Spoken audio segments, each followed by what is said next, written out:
Hey everyone, Stryster here. I hope you guys enjoy this best and worst compilation from my Karl Bollers video. Each year in this video will feature the best and worst issue in chronological order. It was a pretty long video, so I hope this shortened but informative cut of the video brings the same experience. Hope you guys enjoy!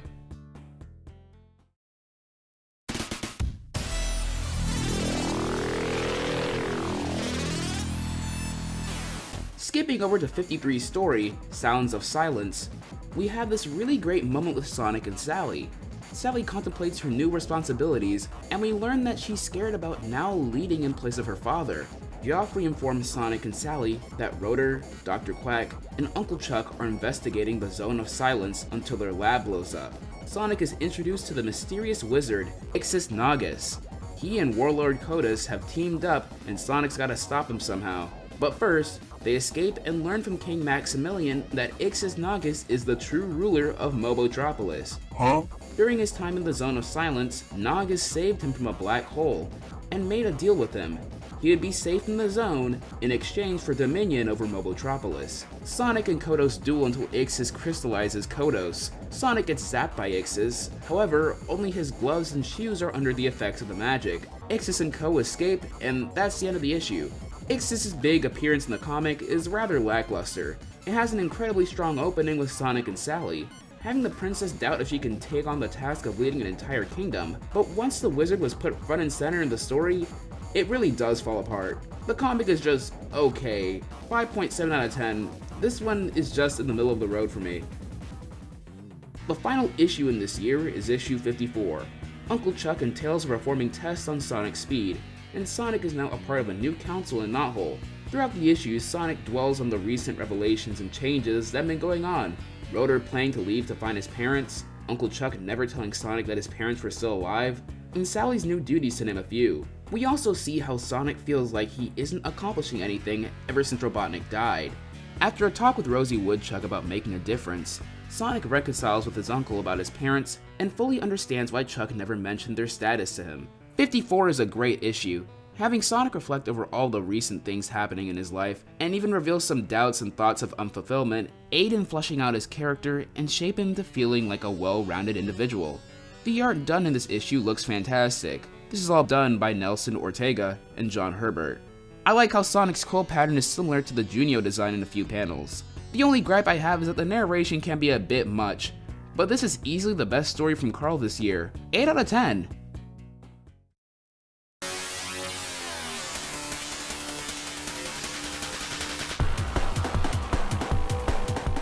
Issue 57's story, Back to Basics, has Sonic reminisce about his previous adventures thanks to one of Robotnik's old inventions. We see various events in the comic until the machine starts going haywire and explodes. The issue ends with Sonic and Tails off to go stop Ixis Naugus once and for all. This one wasn't that enthralling to read, it was just a lengthy recap of Archie Sonic. I did like the latter part of the book with Sonic bidding his parents and Sally goodbye. And I also love the art done by SatAM storyboard artist Art Moini, but other than that, this was kinda just a nothing issue. 4 out of 10. We've finally gotten to the moment you've all been waiting for, the showdown with Ixis Naugus with issues 64 to 66. Sonic and Tails make it to the southern tundra.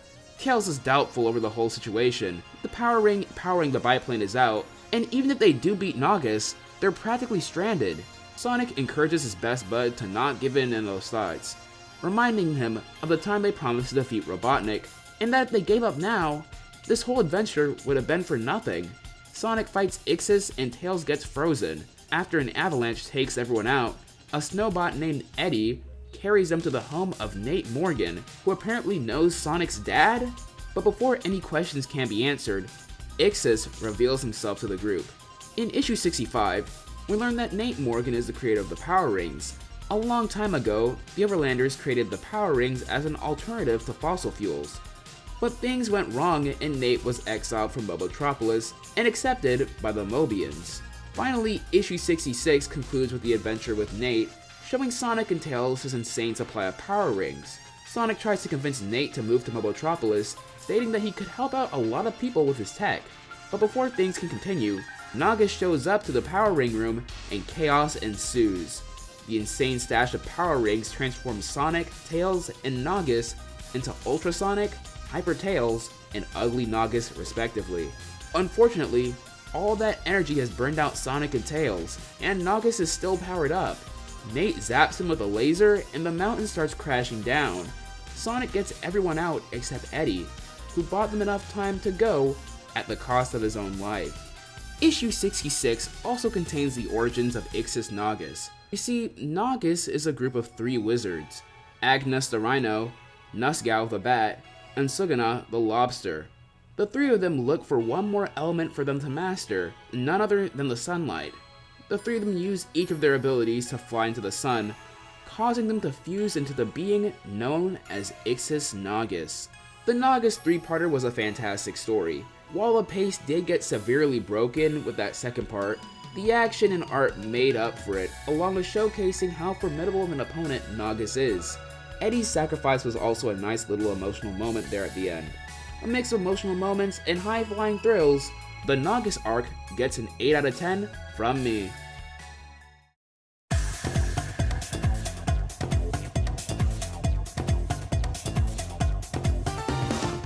#71, The Backwards Issue. This is the story that introduces the world to the new Sonic design in the strangest way possible. So I've mentioned multiple times about the satellite looming over Mobius for a couple of issues. We finally get to see it directly attack Knothole this time. After Nate is reunited with King Max, Sonic and Sally reflect on what's been going on with their parents, especially Sally and her stasis-ridden mother. But then, the weird stuff starts happening. The Great Oak Slide gets turned into a tunnel of light. Everything starts moving backwards and forwards simultaneously. Nate gives Sonic a Super Emerald and starts changing forms rapidly and goes around the world to stop the beam. This resulted in Sonic also undergoing a few physical changes. This was another fantastically weird adventure that has some incredible action combined with a little bit of an emotional side in the end, or beginning. It's a pretty extravagant way to update Sonic's design to the new iteration, but honestly, I had fun reading this one. 8 out of 10. Definitely another great banger from Karl. But now that the satellite has made direct contact, we've yet to know who is responsible for all this madness. Well, ladies and gentlemen, we have another Super Sonic special to read. The last 2 specials were great, so let's see if number 10 can live up to the rest. Karl's story in this book, Zone Wars, A Tale of Two Hedgehogs, features Evil Sonic's gang walk out due to his lack of leadership skills. As Evil Sonic tries to think of a plan to get his team back, a mysterious figure comes to help him out. 180 degrees away, Sonic recruits Sonic to help him stop Evil Sonic, as he's been communicating with other Sonics in the multiverse. Sonic and Sonic meet up with the cast of Sonic Underground. Sonic warns them of Evil Sonic, and Robotnik and Evil Sonic team up to use a giant Borg from way back to cause chaos in Robotropolis. Evil Sonic is tricked by him and taken for roboticization. Sonic and the other Sonic take out the giant Borg and capture Robotnik. Meanwhile, Manic and Sonia rescue Evil Sonic and take him back to Sonic. This issue is just okay, with some okay art done by Harvey Mercaducasio and Jim Valentino. The Underground cast doesn't do anything that much within this issue, and the Borg is taken out in one fell swoop. 5 out of 10, easily the worst story so far for this year. Something to note is that we do get this incredible pinup by an artist of the name Ron Lim. The Hedgehog's homecoming follows Sonic and Co. landing back in the newly reclaimed Robotropolis. It's up to them to stop Robotnik from downloading a file containing the location of Knothole. Back at Knothole, King Max along with other Mobians return to Knothole after Robotnik reclaimed Robotropolis. He mentions that there's still some Mobians trapped back in Robotropolis. They were basically caught lacking, and he apologizes for what happened. Back in Robotropolis, Sonic buys Sally and Snively some time to get into the files by taking out some Shadowbots. One of the captured Mobians, Mina, tries to get into Robotnik HQ, but Sonic stops her, and he listens to how one of her loved ones has been roboticized. Sonic even relates to her story as he brings up how he couldn't save his roboticized uncle and dog in the last issue. As Robotnik attempts to get the location of Knothole, he accidentally contracts the virus placed by Sally and Snively. Something to note with issue 76 is the debut of James Fry as a regular pencilist for the series. While he did start out with promo art found in issue 65, this would be his proper debut in the comics. His style has a heavy anime/manga influence, along with over-exaggerated expressions, which are a welcome addition to the comics. Sonic and the gang take a ride with Dulcie back to Knothole, where King Max meets with Sonic and Sally privately. Even though he disobeyed King Max's orders, the king apologizes for holding Sonic back and not trusting in him. Sonic is knighted and gifted a Medal of Honor. But back at home, Sonic is saddened by the supposed loss of his uncle and dog. But his parents comfort him, telling him that he should believe that Chuck will come back. But for now, they're gonna get through all of this together. Back at the family of Acorn, King Max also has some doubts concerning his wife, as while she's alive, she might not even be able to open her eyes. Our story ends with Elias still yearning for that free lifestyle, but overhears that Queen Alicia's life support is running out, and Robotnik may have found a new source of ultimate power to take out the Mobians. The Homecoming arc really plays into the emotional side of our cast of characters. While things may be looking good from them on the outside, the internal struggles they face really help make these characters feel like characters. Sonic still suffering from the loss of Uncle Chuck, and Elias's ever-growing desire to be free really makes this story arguably the best one this year. 8 out of 10.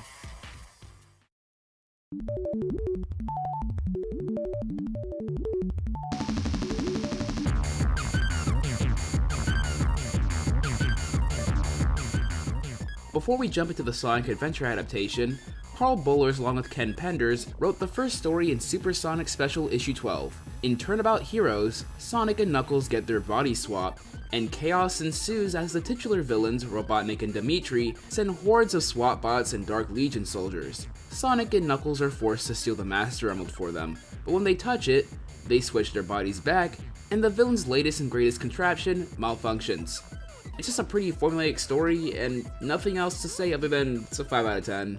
Karl would also write the second story with Dan Slott, Zone Wars, Giant Robotno. Sonic is visited by Sonic once again to save another alternate universe. Sonic does lament that he's getting kinda tired of being sent to so many universes. Sonic explains that Sonic is indeed Sonic Prime, and he's the #1 hero of all of these realities. Sonic is sent to a universe in which his friends have turned into gigantic, Godzilla-like creatures. Robotnik in this universe, Dr. J. Kintobor, experimented with chaos energy that caused the Knothole residents to mutate into these creatures. Sonic teams up with him to pilot the giant Robotno, snag the Chaos Emerald, and stop his infected friends. Sonic is emotionally torn with fighting his friends, and doesn't know how long he can fight them until his father shows up with the Chaos Emerald. Sonic accidentally kills him by ripping the emerald out of his chest. As Sonic saves the day and returns back to his universe, he's angered over the fact that he had to kill his father, at least some version of him. Sonic says that Sonic doesn't understand the pain he's going through since he's just some random cop. Or is he? Giant Robotno is easily one of the best stories we've covered so far. Sonic's emotions are pushed to his limits as he has to fight these uncanny versions of his friends, and most importantly, his own father. The premise is also aided by the incredible art of James Fry and Nelson Ribeiro. Sonic's reveal is also another great moment in this story too. 8 out of 10. So now, the moment you've all been waiting for, Sonic Adventure. Karl Bollers wrote issues 79 to 83 and the Super Sonic Special in collaboration with Justin Gabriel, who did the story outline, along with Ken Penders. Starting with issue 79, Nate and Sonic find out that Robotnik has found the location of the City of the Ancients. Sonic and co get ready to go, but Amy wants to join them on their adventure. Due to her inexperience and her age, she can't go, so she sneaks away to wish on a ring to age herself up, right as Elias is heading over to use it to save his dying mother. Despite herself being physically aged, Sonic is concerned that the ring energy will wear off. Who knows what other side effects may happen, which is why Nate wants her to accompany them on their journey. Everyone gives their emotional goodbyes and it's off to the ancient city, hidden in the mountain, Station Square. The crew get a tour of Station Square and get acquainted with the locals. Amy finishes her shopping spree and saves a Flicky, but gets captured by some E-Series robots. In issue 82, we finally begin the events of Sonic's story in Adventure as he finally meets Chaos and sends him down the sewers. Up next is the Super Sonic Special, where the Freedom Fighters realize, oh wait, where's Amy? Nate and Sally head to the library where they learn about the history of Chaos. Antoine and Bunny look for Amy, and Sonic and Tails are off to find Chaos. But the duo, along with Knuckles, lose their emerald pieces, and Chaos starts evolving. And Eggman makes his way to the egg carrier. Everyone is on the carrier, and Sonic and E-102 Gamma duel, with Sonic emerging victorious. Sonic and Knuckles defeat Chaos 6 just like in the game, the ship loses altitude, Sonic and Knuckles escape, and there ends the Super Special. 83 picks up with Knuckles and Big both getting knocked out, while Sonic and Tails look for their missing biplane. They all meet up and Chaos steals the Super Emerald powering the plane. Chaos then heads to Station Square and steals the remaining Super Emeralds, transforming into the one, the only, perfect Chaos. As the Freedom Fighters save some civilians, Robotnik shows up one more time with another egg carrier, but Chaos destroys it immediately. Tikal shows up to give us some info on Chaos, and Sonic goes Super. The Sonic Adventure adaptation is rather strange to say the least. I think what made this adaptation lackluster was how it really doesn't stand on its own, and in most cases, directly copies off the source material, word for word sometimes. It just doesn't adapt the source material in a way that makes it interesting, and also fails at integrating it with the pre-established lore from the comics, like Station Square and Amy's redesign. This adaptation would also debut Ron Lim to the series. I already talked about him on this channel, but I've never really discussed his early art, and it's just fine. A bit on the mediocre side for my taste, but yeah, it's okay. All that made Bollers' writing so impactful is thrown out of the way in favor for an adaptation that is frankly, fundamentally flawed. 4 out of 10.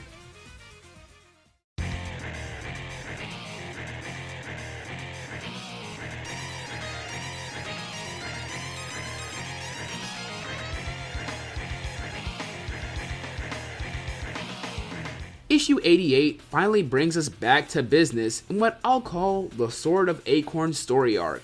The Freedom Fighters land in Knothole just in time to see King Max on his way to save Elias and Robotropolis. Elias successfully delivered a mysterious liquid that could save Queen Alicia before being captured. Before Sonic can join in on the battle, Sally asks him to keep her dad safe on the front lines. They all make it to Robotropolis where they stop Uncle Chuck from roboticizing Elias. When King Max points the Sword of Acorn at Chuck, he suddenly regains his consciousness, but he's taken away and Max gets seriously injured. 89 slows things down as Robotnik is back looking to steal the Sword of Acorn, as it restores the free will of Robians. Sally is upset over Sonic failing to keep her dad safe, and how ever since her dad's been back, she's felt ill-informed and left out about so many things, such as her mom's condition. Meanwhile, Sonic feels like he's been rushing into things head first without even thinking, yearning for the return of his uncle. Things get better for the Acorns as Alicia's surgery turns out to be a success. Sonic remembers during the battle, Uncle Chuck regained his consciousness when the Sword of Acorn was pointed at him. This prompts the Hedgehog to steal the sword and head to Robotropolis. In issue 90, Sonic encounters Mina Mongoose, who's on her own mission to save her mother. But before either of them can continue, some brand new combots stop everything short for them. Sonic rescues Mina, but loses the sword in the process, so it's up to the both of them to get it back. Back at Knothole with the Acorns, Max's surgery is a success, but unfortunately for him, he's paralyzed from the waist down, so Elias is appointed as the head of state. Robotnik gets the sword, and Meteor suddenly drops from the sky near his place. How is Sonic gonna survive this? The final issue for this year, 91, gives us the answers as Rotor and Mina show up to see Sonic survive the asteroid fall. Robotnik tries using the sword, but fails and just leaves it lying around. Arachnus steals the sword and gives it to Kodos. Sonic races to Robotropolis to get the sword back, but Robotnik decides to send out some Robians to keep the Hedgehog busy. Sonic retreats only to find out that those meteorites may have not been meteorites in the first place. Issue 92's infamous story, Wrath of Khan, is up first, and yeah, this is bad. The meteors turn out to be Overlander ships, and Sonic tries to make peace with them. However, Monkey Khan and Dr. Robotnik get in the Hedgehog's way. Khan and Sonic scuffle for a bit until he just leaves. As for the members in Knothole, Sally just gives her mom the rundown of what's been going on. 93 picks up with Sonic heading back to Knothole, as he thinks about the recent losses he's been taking. Joffrey tries to put him under arrest, but Elias lets Sonic roam away to really think about what he's done, especially how he feels responsible for King Max's paralyzation. Antoine, Bunny, and Nate all come to his side, so Sonic decides to face the music and turn himself in. Sonic is stripped of his knighthood and is confined to the remains of Knothole. Back in Robotropolis, Robotnik reunites with his Overlander family that showed up last time, giving them a tour of his base. Down in the sewers of Robotropolis, the Sword of Acorn is stolen by Arachnus, once again from Kodos this time. 6 months after 93, Knothole has gone through some changes under the rule of Elias. Most dreaded among all of them, school. Robotropolis has similarly gone through some renovations of its own, as innocent Overlanders are now under Robotnik's rule. We follow the squad go through the average day in Mobius High School. 95 to 100 finally decides to pick back up on the Sword of Acorn story. Sonic and Bunny sneak out to hopefully save the Overlanders in Robotropolis, only to find out they've just been chillin' and are perfectly fine. Kodos is also kicked out of Robotropolis thanks to Robotnik's robots and goes mad, fighting Sonic, Bunny, and Arachnus. The Kintobors reunite with Snively, and Hope tells her grandmother about the literal FNAF jump scare that happened last issue, but they don't really listen to her. Sonic is back at school again, and a Shadowbot attacks the school, and delivers a message from Uncle Chuck about the whereabouts of the Sword of Acorn. But before Sonic can get any more info on the bot, Geoffrey and his troop neutralize the threat. As Sonic ponders on what he can do to find more info about the sword, he gets the idea to dress up in a costume to conceal his identity on his investigation. Sonic dresses up as a ninja and names himself the Sneak, and sneaks his way out to Robotropolis along with Geoffrey and his team, who are off to get the Sword of Acorn. They get captured by some SWAT bots and are interrogated until Heavy and Bomb help them escape. As Sonic stashes away his costume, he's immediately captured by Gun. That's right, everyone. In the middle of the Sword of Acorn story, Sonic Adventure 2 was given a single-issue adaptation that tries to squeeze itself into the ongoing story. Following the events from issue 85, while Robotnik is chased out of Station Square, he stumbles upon the ultimate lifeform, Shadow the Hedgehog. A week later after his discovery, Shadow steals a Chaos Emerald and defeats Silver Sonic Mark II. Shadow is mistaken as Sonic, and Gun sends out Sigma Alpha 2, the finest group of gun soldiers, to capture Sonic, and thus kickstarts the events of SA2. But hey, we're back, nearing the big 100, with issue 99. Elias is still struggling to rule Knothole, Kodos escapes, Sonic teaches Mina how to control her speed, and she's having some trouble with that. Sonic tries to encourage her, and she reciprocates it with a kiss.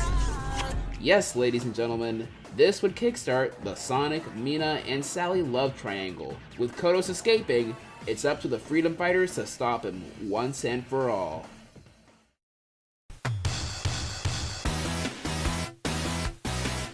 #100 concludes the Sword of Acorn saga, with everyone rushing to get the Sword of Acorn, which is hidden in a hole in the forest. Kodos chases Sally, which results in her falling off a cliff. Then he gets the crap beaten out of him, and it looks like Sally has truly bit the bullet. That is, until she rises with the Sword of Acorn and zaps Kodos with its power.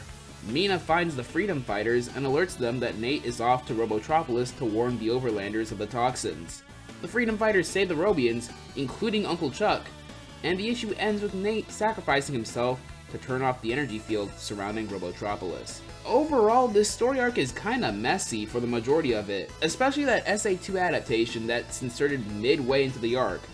Don't forget the random school and love triangle plots that are here for some reason.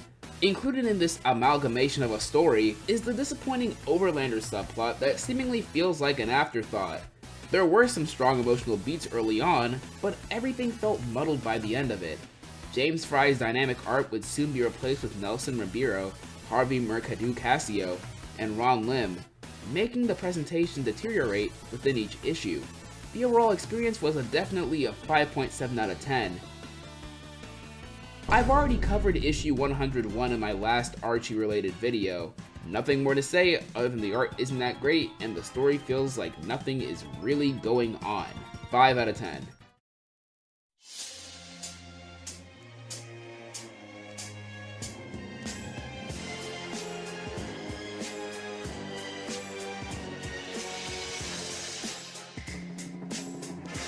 Issue 106 and 107 has Sonic fighting a dragon in Station Square. Pretty cool, huh?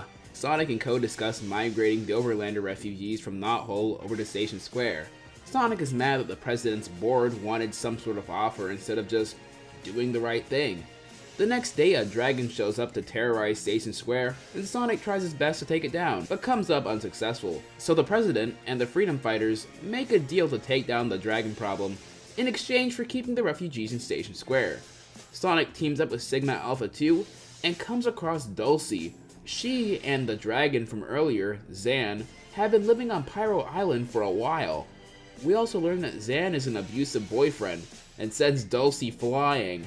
Sonic and SA2 defeat Zan and trap him in a cave. 106 and 107 are a weird pair of issues that try to incorporate real-world issues in a short 2-part story arc paraded around with Sonic's face on it. The topics at hand don't add anything to the story at large and aren't even elaborated in the slightest. 5 out of 10. This is not a good start to the new year. 108 has 2 stories for us to dive into. However, you may notice that the first story is done under the name Benny Lee.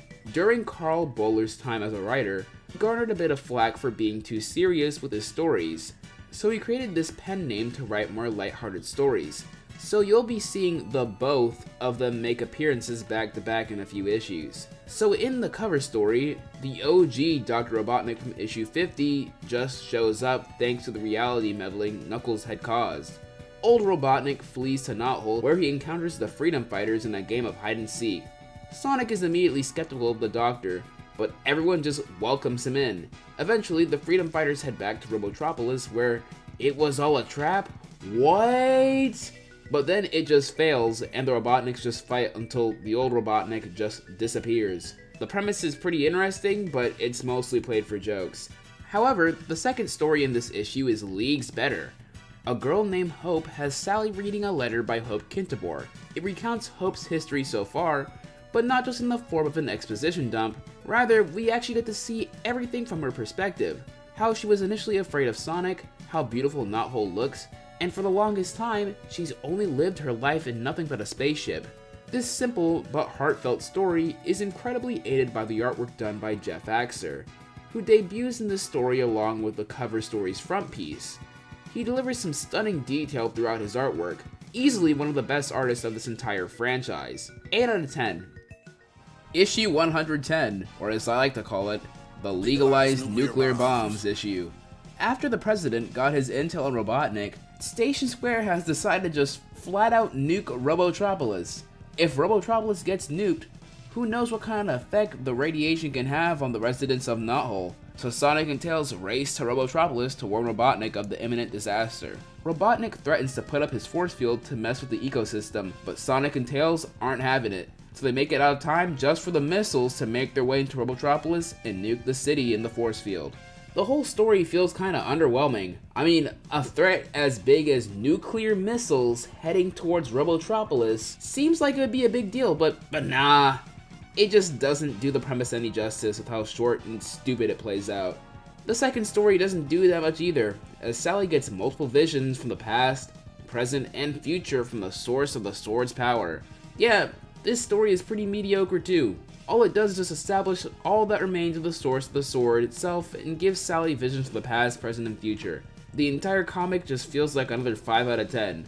112 decides to focus on Antoine the Coolette. After Sonic rescues an injured Sonic, Antoine's father comments on how great Sonic is, making Antoine feel a bit self-conscious. Sonic devises a plan with Antoine to win his dad over. As Antoine and his dad take a walk, Anti-Sonic shows up, only to be knocked out by a single karate chop.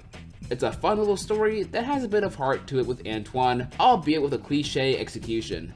The second story in this issue, Forgiven, has Uncle Chuck struggle with how he was responsible for Lupe's roboticization. He struggles to ask for forgiveness from Lupe, and she tells him, how can he be forgiven if he can't forgive himself? Deep stuff right here. It feels like Karl is back in his element by adding some emotional depth and value with this one, and it really shows. It's cool that we also get to see the Wolf Pack, who we haven't seen in a while. 8 out of 10. 114 brings us another 2 more stories to look at.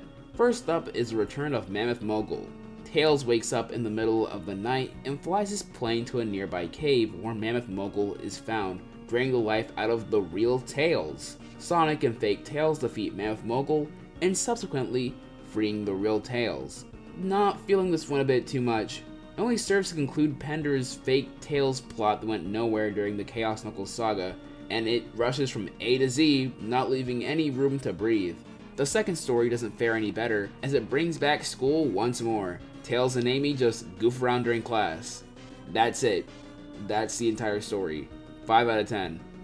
Meanie in a Bottle stars Sonic's robotic dog Mutsky.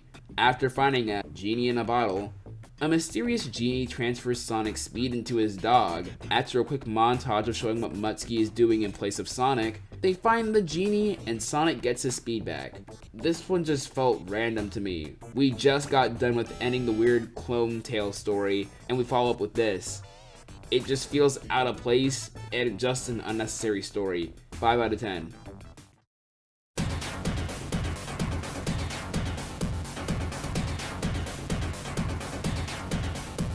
In 121's cover story, we follow up with Joffrey and Hershey's mission to find Elias, who's taken refuge in a village.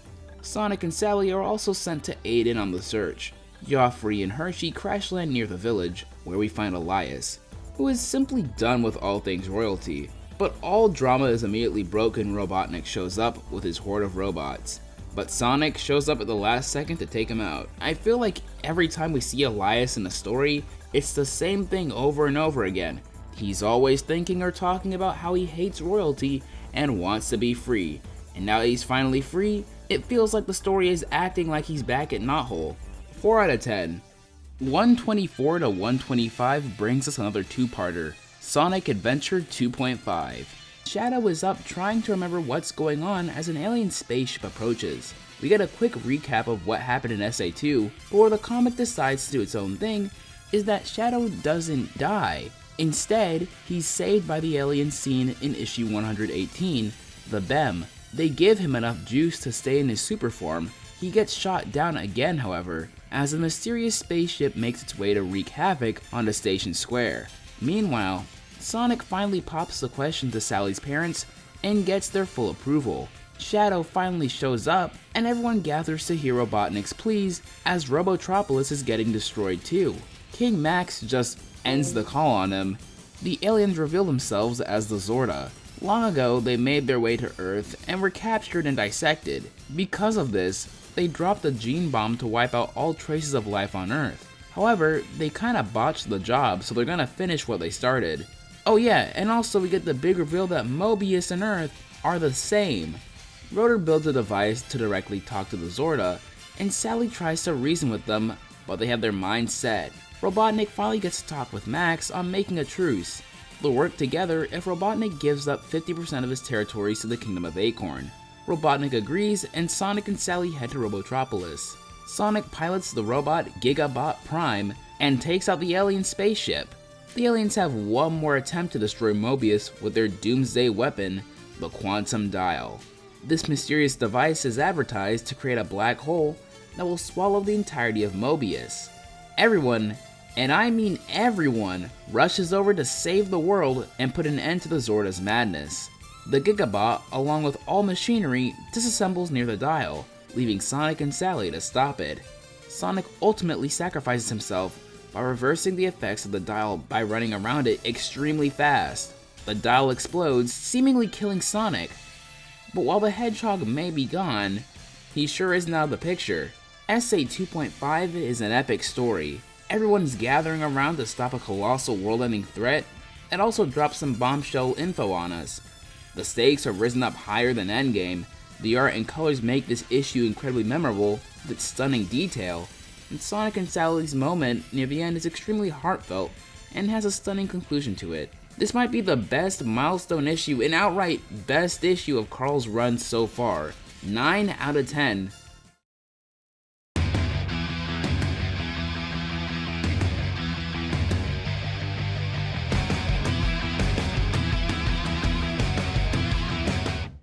The latter part of 2003 and 2004 brought us only 2 story arcs for us to look at from Karl. Home begins with Sonic crash landing on Mobius, just in time to save Hershey and Joffrey at their wedding too. Robotnik apparently declared war on the Kingdom of Acorn. We also get introduced to Robotnik's daughter, Mecha, we'll get to learn more about as the story continues. Sonic meets up with some of his friends and explains to King Max that Robotnik might be scheming something with the amount of nuclear bombs he has on hand. Robotnik initiates Operation Triple Threat. Robots, bombs, and radiation.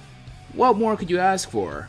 Sonic and Co. are all preparing for the big battle that's about to happen. Sonic and Tails head to Old Megalopolis to fight Mecha. The Chaotix and Amy head to the Badlands to fight some Shadowbots. A group of freedom fighters make their way to the inner city of Megalopolis. It's showtime for everyone as Tornado gets hijacked by Robotnik's latest and greatest creation, Atom. Vector plays some tunes through these comically large speakers. Okay, but what he playing though? And Amy comes in swinging on those Shadowbots. Sonic isn't faring too well with Mecha as she wipes the floor with him. And also Shadow just shows up out of nowhere. Sonic and Mecha duke it out and Shadow attempts to finally make Robotnik pay for his crimes. Mecha catches Sonic with a laser to the shoulder and Shadow is unsuccessful with his plans. Back at the Badlands, it's war with Mobians and machines. Before Robotnik can launch his missiles, Bunny destroys his warship and Sonic defeats Mecha with... Oh wait, hold up. Ain't that the move from Sonic Frontiers? And that's a wrap with Home, right? Well, issue 134 delivers the final story in Home. Say You Will follows Sonic getting a checkup with Dr. Quack. Apparently, the alien translator has fused with his nervous system, meaning bro is just a walking translator?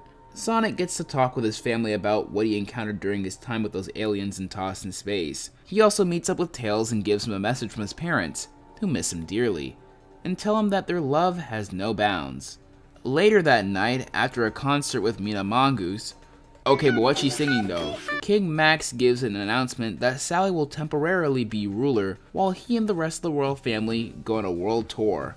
Sonic meets up with the rest of his friends who tell him what he missed out on, such as Robotnik taking over Angel Island, the war on Robotnik changing Antoine, and subsequently drifting him and Bunny apart. The story ends with Sally asking Sonic to roll alongside her, but Sonic refuses, stating that they're in a war, and he's gotta do what he's gotta do, resulting in Sonic getting slapped, thus concluding Home.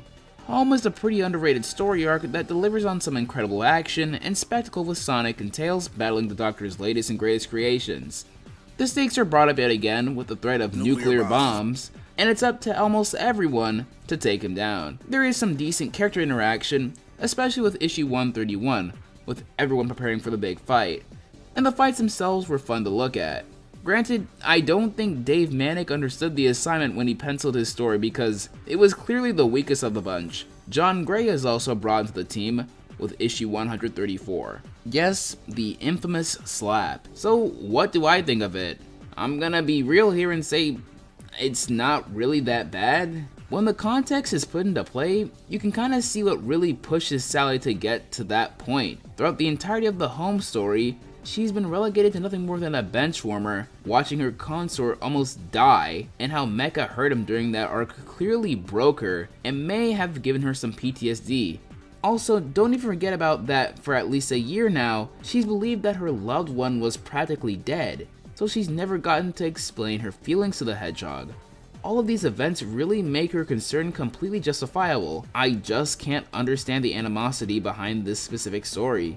It honestly isn't that bad. Yes, it could have been handled better, but for what it is, Home isn't a bad storyline, and its ending is incredibly overhated. 7 out of 10. This is a pretty great arc that, unfortunately, is somewhat overshadowed by the second story this year, Return to Angel Island. Return to Angel Island finally sees the royal family leave for their world tour. As Sonic and friends hang out in Uncle Chuck's diner, Charmy and Saffron B burst into the restaurant. Robotnik took out the Golden Hive colony, and worse, Locke seems to be in trouble. So the Chaotix and Sonic are on their way to Angel Island. They stumble upon a camp run by dingoes, so they do what they do best. After liberating that little base, everyone starts bowing down to Knuckles. Knuckles asked one of them, Constable Remington, what's going on? Apparently, according to the ancient Walker's prophecy, a champion will bypass the afterlife and return hence to deliver the world from its suffering. Sounds like something Knuckles did not too long ago. But Knux just says they got the wrong guy. Part 1 ends with the crew in Lava Reef Zone, surrounded by the Dark Legion, and Locke about to get tortured by General Cage Stryker. It's a full-on assault as everyone fights the Legion with flame swords, uppercuts, and flying kicks. Everything is halted when it's revealed that the Echidnas are working with the Dark Legion to take down those dingoes and Eggman. The gang move to the Hidden Palace Zone where we meet Dr. Finitivus. He shows the heroes what they've done to the palace, and we also get to meet Leenda. All of a sudden, Knuckles somehow gets severe pain as a result from him jumping planes of existence. Part 2 ends with Knuckles meeting his baby brother, Kneecapion, or just Kneecaps for short. Knuckles has been feeling down about everything that's been going on recently, and decides to pay a visit to the Master Emerald. He confesses that he feels inadequate thanks to the lack of chaos powers he has. Is he only here just to be ridiculed by his enemies? Robotnik is frustrated that barely any progress has been made on getting the Master Emerald, so he calls in an old friend to take care of it. Leenda's double agents give the heroes the location of Locke, so the Dark Legion and the Chaotix race to Dingo City. Sonic takes out Stryker, and Knuckles rescues Locke. Things aren't over yet as the Hunter emerges onto the scene. Hunter starts zapping Echidnas away like it's nothing. Sonic and Knuckles head over to protect the Master Emerald, but Sonic gets stuck with a bumper, and Knuckles is going through immense pain again. Knuckles finally regains his chaos powers and turns into Super Knuckles. He puts the Hunter out of commission, and the Dingos retreat. As the story comes to a close, Locke gets mad over his son's decision to use his powers to save the world, and not just Angel Island, which I gotta say was really uncalled for on his behalf. While Robotnik didn't get the Master Emerald, he did get something else from Angel Island. Return to Angel Island is another decent arc, but it's definitely the weakest out of the two this year. It does have some decent character interaction and thoughtful moments, but Karl struggles to juggle a large cast in this storyline. Despite Sonic's appearance on the covers, it really feels like he didn't even need to be there. John Gray illustrates all the parts, and I'll be honest, but I don't really like it. His cartoonish style doesn't mesh with the serious storyline. Many times, characters will have large mouths and over-exaggerated features that distract from the story. I know it's a fan favorite from Karl, but I thought this one was okay. 6.7 out of 10.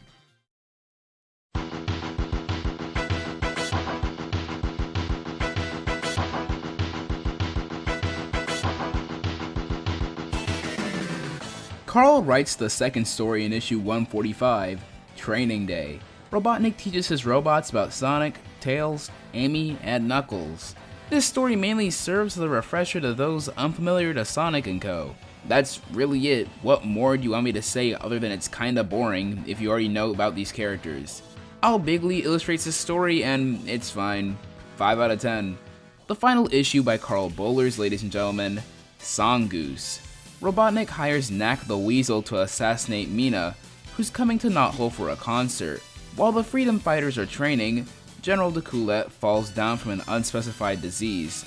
This somehow doesn't faze Antoine.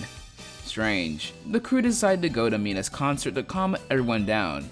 Okay, but what she thinks Knack shows up and tries to kill Mina, but messes up, resulting in the Weasel getting a punch to the face. Knack explains to Sonic and Sally that the reason why he was hired was that Robotnik played one of Mina's songs. It was so bad that he literally hired him to get rid of her once and for all. With this info at hand, Sonic is stationed as Mina's bodyguard, but her boyfriend Ash isn't having it. Robotnik in the meantime initiates Plan B, featuring a certain duo of familiar robots.